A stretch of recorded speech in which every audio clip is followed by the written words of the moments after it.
Right now we're standing on the Mount of Olives, and you can see behind me the old city of Jerusalem. It's all calm here today, but it's not calm in Gaza.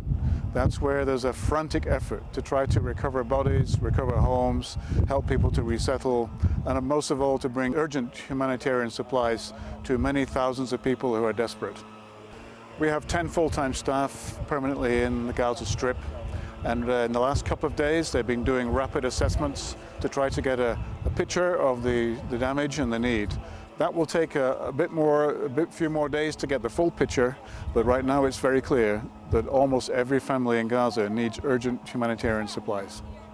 What we know about many children is that they are severely traumatized. We are hearing already of a majority of children showing signs of trauma and suffering. For example, wetting the bed, clinging to the parents, unable to speak, crying incessantly, or not speaking at all. Or if they can get their hands on a piece of paper, drawing terrible pictures. And those children are trying to sleep at night in cold rooms, they're malnourished, and they're frightened.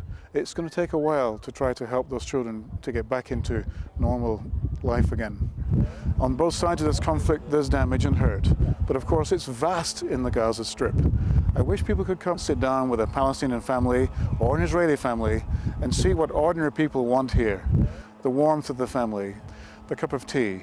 They just want to put shoes on the children's feet and food on the table and live in peace and security, as does everybody else. We would love people around the world to not only take notice and talk about this terrible situation, but to care about it. And they can care in a number of ways. One of the ways is, of course, to give money. We can turn that money into the goods required that will help people immediately. The second thing is they can write to their governments. If you're in a Western government, write to your government and put pressure on Israel for one simple thing. We're crying for this thing. We want access, humanitarian access, to be able to bring in food, blankets, candles, fuel, medicines, all the supplies required for these families in great need.